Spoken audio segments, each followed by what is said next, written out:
بسم الله الرحمن الرحيم ألف لام را تلك آيات الكتاب المبين إنا أنزلناه قرآنا عربيا لعلكم تعقلون نحن نقص عليك أحسن القصص بما أوحينا إليك هذا القرآن وإن كنت من قبله لمن الغافلين إذ قال يوسف لأبيه يا أبت إني رأيت 11 كوكبا والشمس والقمر رأيتهم لي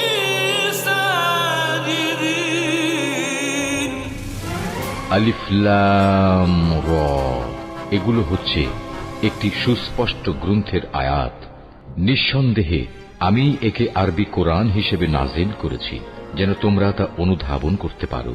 হে নবী, আমি তোমাকে এ কোরআনের মাধ্যমে একটি সুন্দর কাহিনী শোনাতে যাচ্ছি যা আমি তোমার কাছে ওহী হিসেবে পাঠিয়েছি, অথচ তার আগ পর্যন্ত তুমি এ কাহিনী সম্পর্কে ছিলে সম্পূর্ণ বেখবর লোকদেরই একজন। এটা হচ্ছে সে সময়ের কথা যখন ইউসুফ তার পিতাকে বলল, হে আমার পিতা, আমি স্বপ্নে দেখেছি 11টা তারা, চাঁদ ও সূরজকে আমি এদের আমার প্রতি সাজদাবনত অবস্থায় দেখেছি। একথা শুনে তার পিতা বলল, হে আমার স্নেহের পুত্র, তুমি তোমার এই স্বপ্নের কথা কিন্তু তোমার ভাইদের কাছে বলে দিও না, তারা তোমার বিরুদ্ধে ষড়যন্ত্র আঁটতে শুরু করবে, কেননা শয়তান মানুষের খোলাখুলি দুশমন।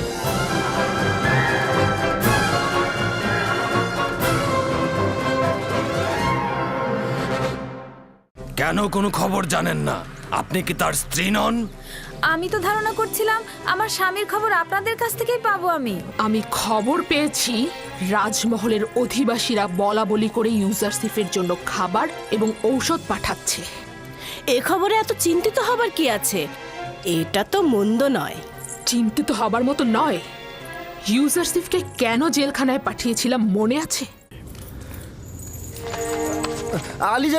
আলী জনাব কথা শুনুন আমার। আলী জনাব, আমি সত্যি বলছি, আমার কোনো কিছু স্মরণে নেই। আলী জনাব, আমার কিছু স্মরণে নেই। আপনি ভুল বুঝছেন আলী জনাব। আমাকে ছেড়ে দিন আলী জনাব, আমাকে ছেড়ে দিন। আমি সত্যি বলছি, আমি নির্দোষ। আমার কিছু মনে নেই আলী জনাব। আপনি আমাকে শুধু শুধু ধরছেন আলী জনাব।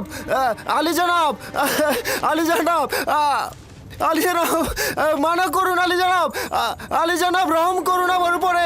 আলী জনাব, আলী জনাব, আপনি ভুল করছেন। আলী জনাব, আমি নির্দোষ। আলী জনাব, আমি নির্দোষ। আলী জনাব, আমি নির্দোষ। আমাকে রহম করুন আলী জনাব। আলী জনাব, আমি কিছুই জানি না, আমি সত্যি বলছি আলী জনাব। আলী জনাব, আলী জনাব, আলী জনাব, আমি নির্দোষ আলী জনাব, আমার কিচ্ছু মনে নেই আলী জনাব। বলছি আলী জনাব, আমি সত্যি বলছি আলী জনাব, আমি সত্যি বলছি। আমি সব বলবো আলী জনাব। আলী জনাব, আমি সব বলবো আলী জনাব।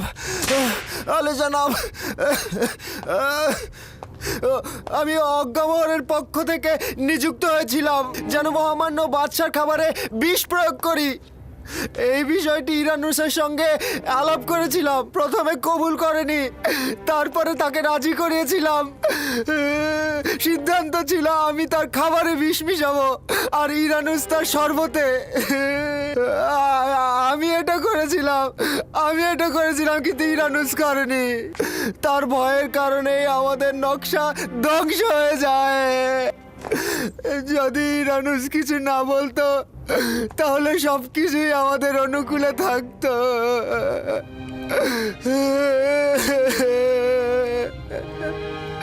কি হয়েছে যে অনুতপ্ত হলে এবং বাদশাকে এই চক্রান্ত সম্পর্কে অবগত করলে? যেহেতু শুনেছিলাম মিশরের বাদশা অর্ধখোদা পদমর্যাদার অধিকারী এবং খোদাগণকে হত্যা করা যায় না, এই জন্যেই।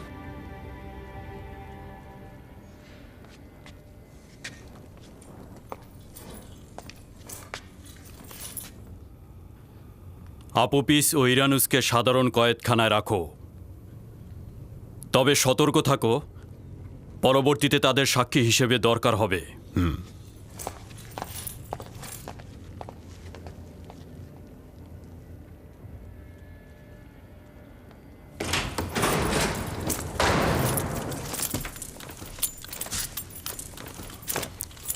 সাবধানে থেকো, ইরানুস ও আপুপিসের নাম নিশানা যেন ফাঁস হয়ে না যায়। সম্ভাবনা আছে তারা বিপদের মুখে পড়বে। জি আলী জনাব। আর ওর কি করব?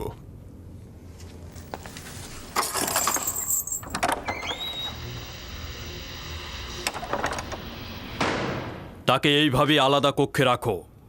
আমি এই বিষয়ে মহামান্য বাদশার সাথে কথা বলে জানাবো।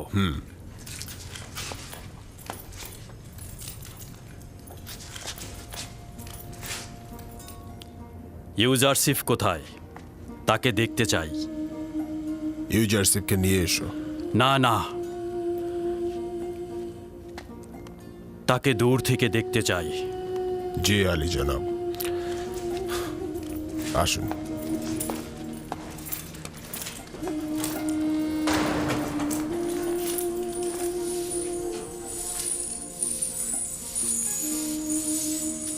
সব কারারক্ষী আর কারাবন্দীরা ওকে ভালোবাসে। সকলেই ইউজারসিফকে ভালোবাসে, কিন্তু সে সকলকে ভালোবাসে না। যতটা বঞ্চিত অভাবগ্রস্তকে সম্মান করে ঠিক ততটাই জালিম ও অত্যাচারীদের সাথে অবাধ্যতা করে বিবাদে জড়িয়ে পড়ে। সে সবসময় কাউকে খেদমত বা সাহায্য করে, অথবা দেখা যায় নসিহত বা প্রার্থনায় মগ্ন থাকে।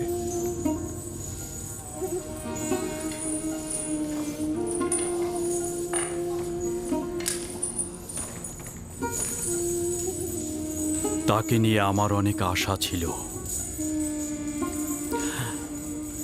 কিন্তু আমার কপাল খারাপ।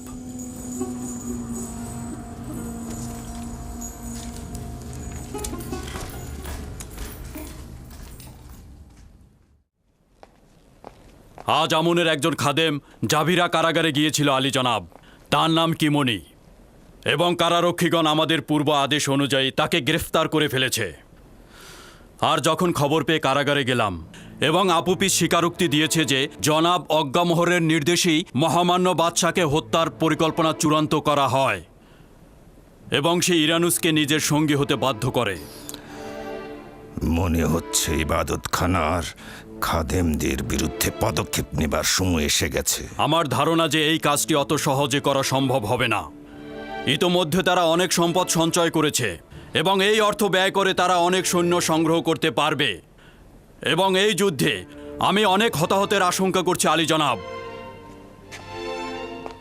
মহামান্য বাদশা, সাধারণ মানুষের ভেতরে আমন খোদার প্রচলিত বিশ্বাসকে এড়িয়ে যাওয়া ঠিক হবে না। তাহলে কি তাদের সাথে আতাত করব? তারা তো বিশ্বাসের খেয়ানত করেছে, সেটা জেনেও আমি চুপ করে বসে থাকব? অবশ্যই একটা উপযুক্ত ফুসরাতের জন্য সবুর করব। আপাতত কিমনি, ইরানুস ও আপুপিসকে বন্দি করা এবং তাদের ঠিকানা ঘুণাক্ষরও যেন কেউ না জানে। তাদেরকে সাক্ষী ও দলিল হিসেবে জিন্দা রাখব যতক্ষণ না উপযুক্ত ফুসরাত পায়। সাবধানে কাজ করতে হবে। আমাদের কোনো ভুল পদক্ষেপ গ্রহণ করা উচিত হবে না আব্বাজান। কোনোভাবেই তাদেরকে শূন্য সমাবেশ করতে দেয়া যাবে না। তাদের জন্য আমি নীল নকশা এঁকেছি। আমার প্রস্তাব হচ্ছে যে খাদেমদের এখানে দাওয়াত করুন আর আসামিদের তাদের মুখোমুখি করুন। যদি তাদের উপস্থিতিতে ইবাদতখানার চক্রান্ত প্রমাণিত হয়, সঙ্গে সঙ্গে তাদের গ্রেপ্তার করে ফেলব, আর কোনো ফুসরাতি দেব না। গর্দান কেটে ফেলো। জেলখানায় কেন? রক্তপাত না করেও তো অনেক কিছু করা যেতে পারে। গ্রেফতার করে জেলখানায় পাঠিয়ে দিলেই তো তারা নিষ্ফল হয়ে যাবে।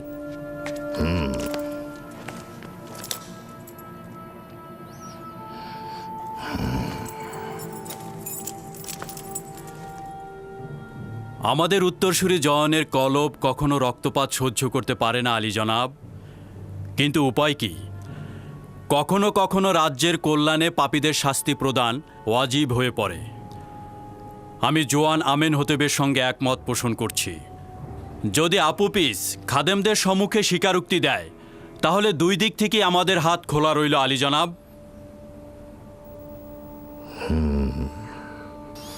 তাহলে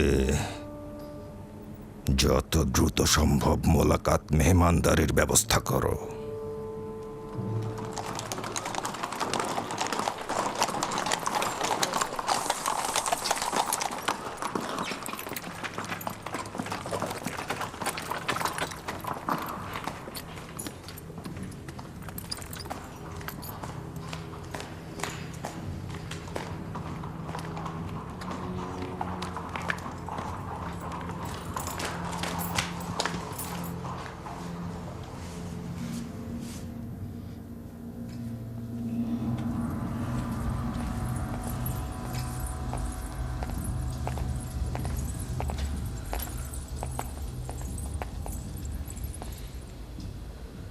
কি হয়েছে? নতুন কোনো মতলব এঁটেছ? আমার কাছে খবর এসেছে যে জেলখানা ইউজারসিফের অবস্থা অত্যন্ত পরিপাটি এবং সুবিন্যস্ত এবং খোশ মেজাজে রয়েছে। তোমার বলতে হবে না, এটা আমি আজ নিজের চোখেই দেখেছি। সে কারাবন্দী এবং কারারক্ষী দুইজনেরই চোখের মণি। কিন্তু সিদ্ধান্ত হয়েছিল জেলখানায় তাকে শাস্তি দেয়া হবে, তাই নয় কি? তুমি ধারণা করছো যে ইউজারসিফকে শেকল পরিয়ে তুচ্ছ তাচ্ছিল্য করে রাখবে? ভুল করছো। তুমি ইউজারসিফকে নিজের ফাঁদ থেকে নাজাত দিয়েছ। যে জাভিরা কারাগারকে ফুল বাগানে রূপ দিয়েছে সে শুধুমাত্র পুতিফারের রাজমহল নয়, সে কারাগারকেও খুব দক্ষভাবে পরিচালনা করছে।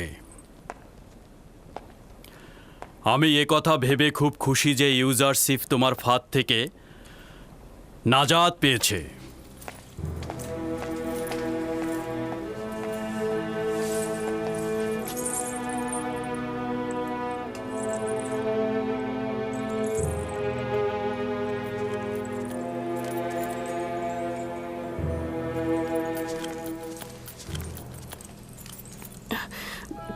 কি হয়েছে আমার বানু?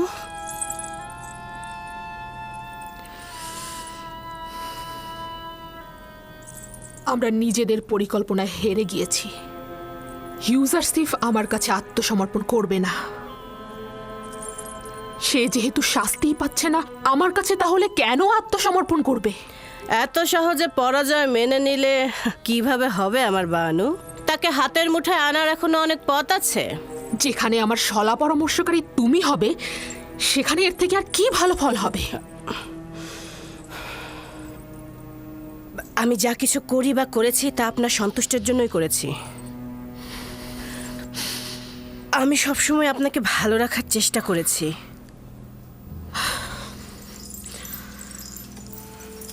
খুব ভালো। অসন্তুষ্ট হয়েও না। তোমার কাছে এখন কি সমাধান রয়েছে? ইউজারসিফকে খোশ মেজাজে থাকতে দিবেন না, তার ঘুম কেড়ে নিন। কিভাবে? জাভিরা কারারক্ষী প্রধানকে লোভ দেখান যেন সে ইউজারসিফকে অত্যাচার করে।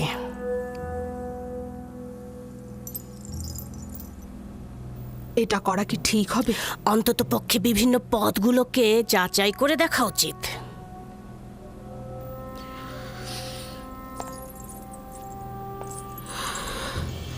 যা কিছুই দরকার হবে করতে রাজি আছি আমি। আমার ইচ্ছা ছিল ইউজারসিফকে কারাবন্দি করে সীমাবদ্ধ করে ফেলব।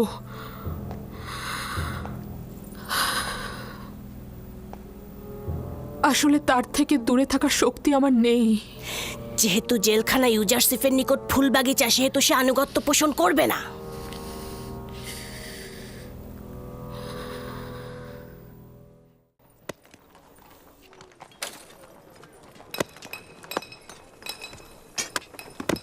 খোদাবানদের ডেকে ডেকে একদম হয়রান হয়ে গেলাম। তারা তো কিচ্ছুই করছে না নাজাদের জন্য। এর জন্য আমুনই দায়ী। আমি অবশ্য আমুনকে দায়ী করব না, তোমরাই দায়ী। কেননা রুহু ছাড়া একটা পাথরের নিকট থেকে তোমরা সাহায্যের অপেক্ষায় আছো। এই যে আমরা পাথরগুলো ভাঙছি এবং বিভিন্ন রকম আকার দিচ্ছি, এর সাথে আমুনের কি পার্থক্য রয়েছে? আমুন তো নিজেই স্থির রয়েছে যাতে তার কার্যাবলী অন্যরা করে দেয়, আর তুমি কিনা সেই আমুনের কাছ থেকে সাহায্য চাইছো। তাহলে আমাদের খারাপ সময়ে আমরা কার কাছে পানা চাইব? কে আমাদের পথ দেখাবে? সওয়াল করো, উপলব্ধি করো। এমন খোদা খুঁজে নাও যার পার্থিব কোনো প্রয়োজন নেই, যে সামর্থ্যবান ও শক্তিশালী, যে তোমাদেরকে নিয়ামত বর্ষণ করবে।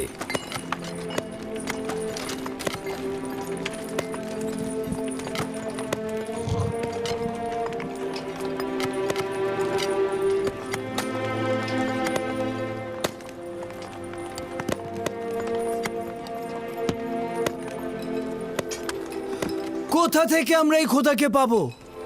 আমরা তো আমুন ছাড়া আর কোনো খোদাকেই চিনি না। কোথায় অনুসন্ধান করব? অনুসন্ধানের দরকার নেই, তিনি সর্বত্রই রয়েছেন। তুমি যে খোদার কথা বলছো, সে মানুষের ধন সম্পদ লুট করে না তো, কেড়ে নেয় না তো? আমুন খাদেমদের মতো সুন্দরী মেয়ে দেখলে নিজেকে তার মালিক বলে মনে করে না তো? আমনের খাদেমগণের মতো তোমার খোদার খাদেমগণ জনগণের উপর জুলুম করে না তো? আমি যে খোদার কথা বলছি তিনি এই সকল কিছুর চাইতে ঊর্ধ্বে। তার নিজের প্রয়োজনে কাউকে নির্যাতন করতে হয় না। অত্যন্ত দয়ালু ও মেহেরবান আমার খোদা।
এই কিদামেনের সঙ্গে আমার কাজ আছে।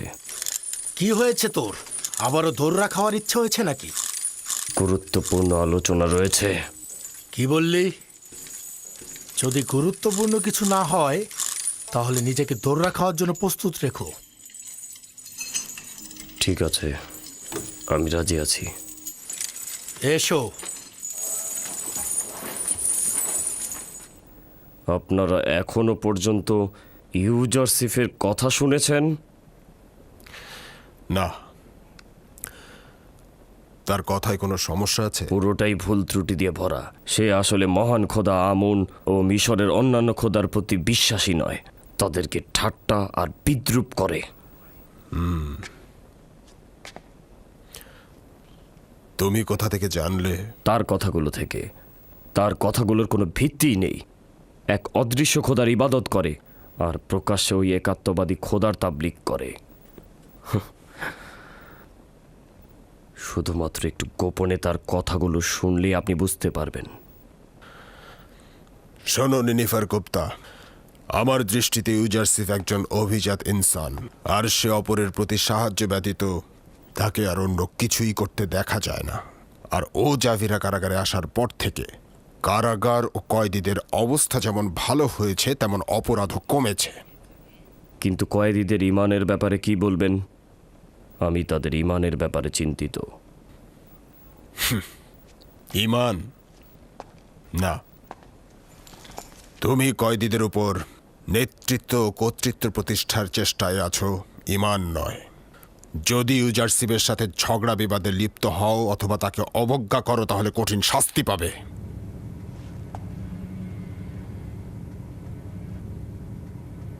এইবার ক্ষমা করে দিচ্ছি, পরের বার দৌড়া মারা হবে।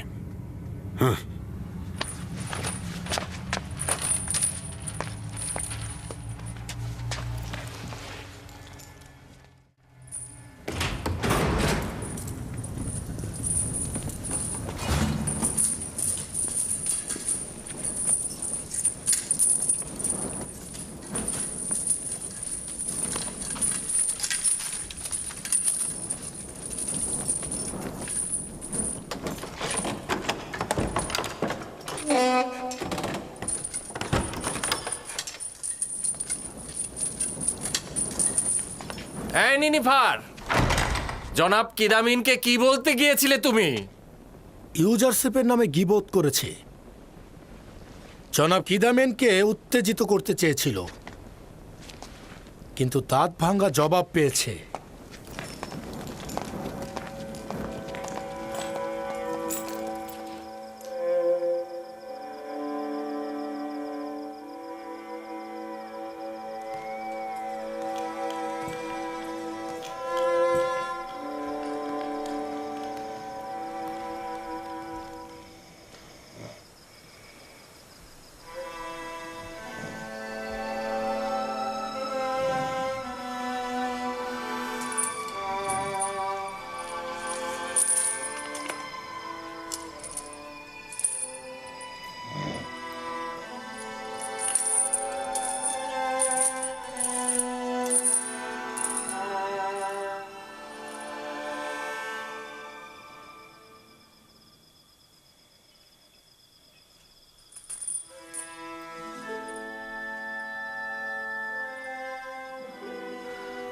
শুনলাম জনাব কিদামিনের কাছে আমার নামে গিবত করেছ। তোকে খতম করার জন্য সব রকম কাজ করব। ভেবে দেখো, আমি তোমার সাথে খারাপ কিছু করিনি। আমি শুধু চেষ্টা করছি তোমাকে শুধরে দিতে। যে ঘৃণা ও শত্রুতা তুমি তোমার অন্তরে লালন করছো, সেটা তোমাকে ধ্বংস করে দেবে নিনিফার গুপ্তা। আমি তোমার সাথে বন্ধুত্ব চাইছি। বন্ধুত্ব? জিন্দা থাকা পর্যন্ত আমার কাছে কিছুই পাবি না। দোয়া কর ফুসরাত যেন পাই। এত কিছু সত্ত্বেও আমি কিন্তু নিরাশ নই।